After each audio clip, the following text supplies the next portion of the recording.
और इस वक्त शिवांक मिश्रा हमारे साथ सीलमपुर से जुड़ चुके हैं। जमकर वहां पर बवाल हुआ है। हमारे सहयोगी दीपक रावत जंगपुरा से हमारे साथ मौजूद हैं। शिवांक, आपके पास चलते हुए सीलमपुर में अभी क्या स्थिति है?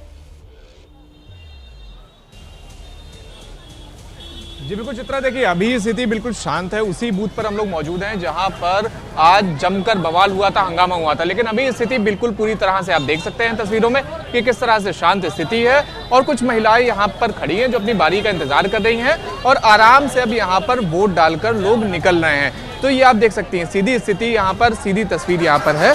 और अब उसके बाद हंगामे के बाद से एक नई चीज़ यहाँ पर लगातार हो रही है कि महिलाओं का पूरी उनकी तलाशी ली जा रही है। उसके अलावा उनका चेहरा मिलाकर ही उन्हें अंदर भेजा जा रहा है। तो ये एक नई चीज़ यहाँ पर दिखी हम लोगों को। और उसके अलावा बाकी तब से लगातार यहाँ पर शांतिपूर्ण मतदान हो रहा है। हालांकि भारतीय जनता पार्टी के जो प्रत्याशी हैं उन्होंने अब से कुछ देर पहले ये भी आरोप लगाया कि आम आदमी पार्टी अवैध बांग्लादेशियों से वोट डलवा रही है इस बूथ में लाके।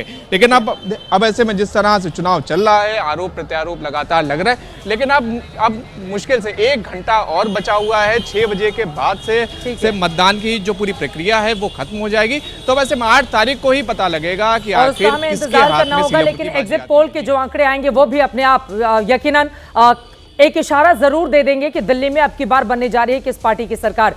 दीपक रावत जंगपुरा से मौजूद हैं। यहां की जंग भी बेहद दिलचस्प रही और आज मनीष सिसोदिया शिकायत करते हुए भी दिखाई दिए। फिलहाल किन मुद्दों पर वोट डाले गए हैं आज दिन भर और अभी की क्या स्थिति है दीपक?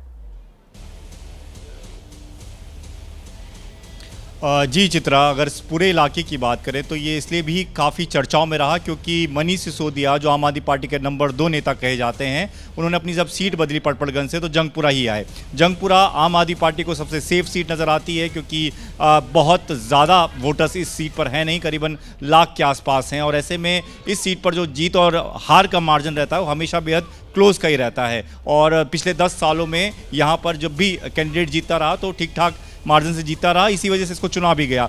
लेकिन अभी की स्थिति ये है कि जिस इलाके में मैं हूँ, सराय काले का इलाका है, अब दिन की जो आपने तस्वीरें देखी थी झड़प की, वो इसी इलाके में से खबर आई थी जहाँ पर यह कहा जा रहा था मनीष सिसोदिया की तरफ से कि जो बीजेपी के उम्मीदवार हैं तरविंदर सिंह मारवा, वो अपने समर्थकों के साथ यहाँ पहुँच रहे हैं, पैसे बांटे जा रहे हैं। खुद मनीष सिसोदिया यहाँ पर पहुँचे, पुलिस ने दोनों पक्षों को अलग किया। लेकिन इस वक्त की स्थिति आपको पोलिंग बूथ की भी दिखा देता हूँ क्योंकि अब मुश्किल से करीबन 1 घंटे का वक्त बच गया, उससे भी कम का वक्त है। भीड़ कम हो गई है, मुस्लिम बहुल इलाका है, लेकिन लोगों में उत्साह ज़रूर है। लोग इस बात को लेकर ज़रूर बात कर रहे हैं कि जो बेसिक मुद्दे हैं उन्हीं मुद्दों को ध्यान में रखकर हम अपना नेता चुनेंगे, अपना उम्मीदवार चुनेंगे। और इस वक्त इस सीट को ये भी थोड़ा इंतजार करना होगा। एग्जिट पोल के जब आंकड़े सामने आएंगे तो ये पता चल पाएगा कि आखिर जंगपुरा की जंग में मनीष सिसोदिया बाजी मारते हैं या फिर भारतीय जनता पार्टी के उम्मीदवार जो 3 बार कांग्रेस पार्टी के विधायक रह चुके हैं उनकी बारी इस बार मजबूत मानी जाएगी। थोड़ी देर का और इंतजार कीजिए। सबसे पहले आंकड़े एबीपी न्यूज आप तक पहुंचाएगा।